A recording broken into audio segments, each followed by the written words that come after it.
Welcome to my YouTube channel. आज की class में हम सीखेंगे परिमेय और अपरिमेय संख्या किसे कहते हैं। आज हम सीखेंगे, उदाहरण से ही समझेंगे कि परिमेय और अपरिमेय दोनों के बीच में क्या अंतर होता है। सबसे पहले हम सीखेंगे परिमेय संख्याएं। परिमेय संख्याएं, ठीक है फ्रेंड। सबसे पहले हम सीखेंगे परिमेय संख्या। परिमेय संख्या कहते हैं, परिमेय संख्या वह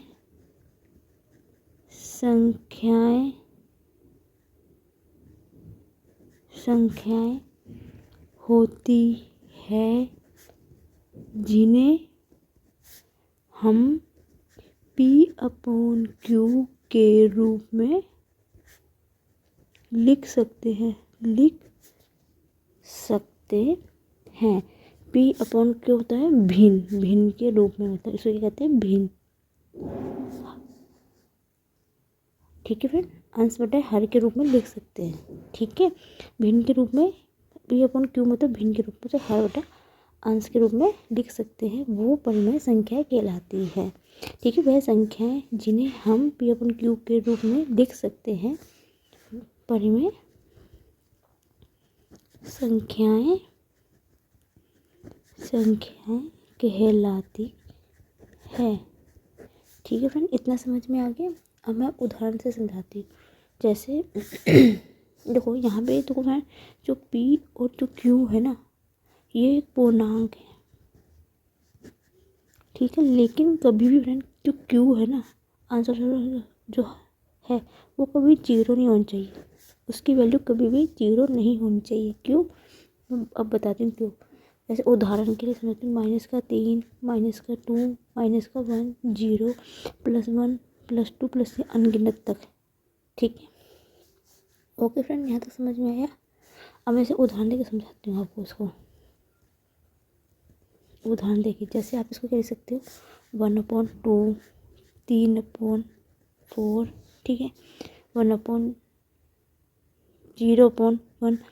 ठीक है ना, लेकिन कभी भी आप ना 1/0 हो या 3/0, मतलब जो भी नीचे, मतलब अंश में, अंश बटा हर होता है, सॉरी फ्रेंड गलत बोला था ऊपर, कभी भी नीचे 0 नहीं होना चाहिए। ये कभी परिमेय संख्या नहीं होती, क्योंकि Q है जो होता है वो नॉट इक्वल टू 0, क्योंकि 0 से किसी भी संख्या को घट दोगे तो वो इन्फिनाइट बनेगा, और कभी भी परिमेय संख्या इन्फिनाइट तक नहीं होती है। इसलिए ये संख्याएं कभी भी परिमेय संख्या नहीं होगी। ठीक है फ्रेंड, इतना समझ में आया आप? ठीक है, अब हम सीखेंगे अपरिमेय संख्या क्या कहलाती है। अपरिमेय संख्या, इसे फ्रेंड रोटेशनल नंबर कहते हैं। इंग्लिश में परिमेय संख्या होता है रोटेशनल नंबर, और अपरिमेय संख्या होती है इनरोटेशनल नंबर। ठीक है, इंग्लिश में भी बता देती हूँ मैं। परिमेय संख्या होती है रोटेशनल नंबर और अपरिमेय संख्या होती है इनरोटेशनल नंबर। अपरिमेय संख्या वह होती है फ्रेंड जिसको हम P/Q के रूप में नहीं लिख सकते हैं। वे संख्या परिमेय मतलब भिन्नों के रूप में जिसको नहीं लिखा जा सकता है, वो अपरिमेय संख्या कहलाती है। ठीक है, बस इनकी ये पहचान होती है। वे संख्याएं होती है जिन्हें हम P/Q के रूप में नहीं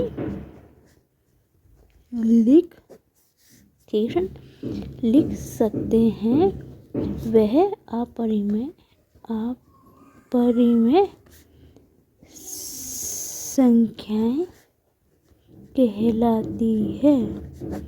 ठीक है फ्रेंड, जैसे कि √2, √3, ठीक है, √5, ये जो संख्या होती है ये अपरिमेय संख्याएं होती है फ्रेंड।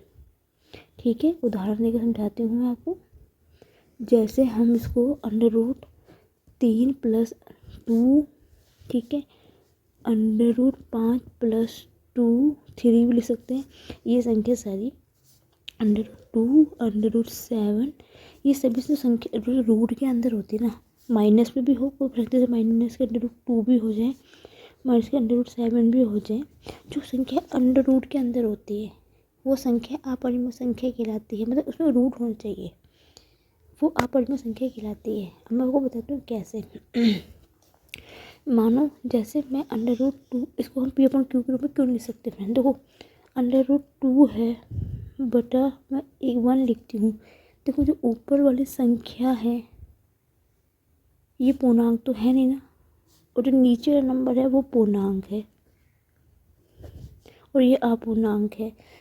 तो इसका मतलब है इसके रूप में तो हम लिख ही नहीं सकते। ये सब नेचुरल सी बात है, ये अपरिमेय संख्या कहलाएगी। ठीक है फ्रेंड्स, समझ में आपको यहाँ तक? क्योंकि देखो जो ऊपर की संख्या होती है वो अपूर्णांक है और नीचे की संख्या पूर्णांक होगी, तो नेचुरल सी बात है, ऐसा तो कभी हो ही नहीं सकता। तो इसलिए हमेशा जो रूट के अंदर संख्या होती है वो अपरिमेय संख्या कहलाती है। और एक चीज़ और फ्रेंड बता दो, जैसे √2, √3, √5 ये सभी क्या है? अभाज्य संख्या है। अभाज्य मतलब वो संख्या है यहाँ बता देती हूँ मैं आपको। √2, √3, √5, √7, √11, ठीक है, जो ये संख्याएं होती है ये सब संख्या क्यों होती है? अभाज्य संख्या है, अभाज्य संख्या। और फ्रेंड अभाज्य संख्या क्या होती है? अभाज्य संख्या वो संख्या होती है जो सिर्फ अपने ही पहाड़े में से कटती है। जैसे दो से ही कटेगी, 3 से ही कटेगा, 5 से ही कटेगा, 7 से ही कटेगा, 11 से ही कटेगा, 13 से ही कटेगा। इस प्रकार की संख्याएं अभाज्य संख्या कहलाती है। और वह संख्या जो अपने ही टेबल में आती है वो अभाज्य संख्या कहलाती है, वो संख्या अपरिमेय संख्या भी कहलाती है। सबसे अच्छा तरीका वो पहचानने का ये होता है अपरिमेय संख्या को, वह जो अभाज्य संख्या है वो अपरिमेय संख्या होगी। कभी भी √4, √9, √16, √25 कभी भी ये अपरिमेय संख्या नहीं कहलाती। क्योंकि √2 का 2 होता है, 9 का 3 होगा, 16 का 4 होगा और 25 का 5 होगा। जिन संख्या का स्क्वायर होता है वो संख्या अपरिमेय संख्या नहीं कहलाती, वो संख्या से परिमेय संख्या कहलाती है। फ्रेंड इस चीज़ का भी ध्यान रखना, √2 में सभी संख्या अपरिमेय नहीं होगी, सिर्फ वो संख्या होगी जो अभाज्य संख्या होगी। अभाज्य संख्या वो जो सिर्फ अपने ही टेबल में अपने से खुद से कटेगी, जब 2 से कटेगी, ये संख्या कहलाती है। फ्रेंड इस चीज़ का ध्यान रखना, थोड़ा बेसिक का है जो हमेशा इस चीज़ को आप ध्यान रखना फ्रेंड। उम्मीद है समझ में आओ। यदि आपको मेरी वीडियो अच्छी लगे तो please friend like my video, comment my video, share my video and thank you for watching my video.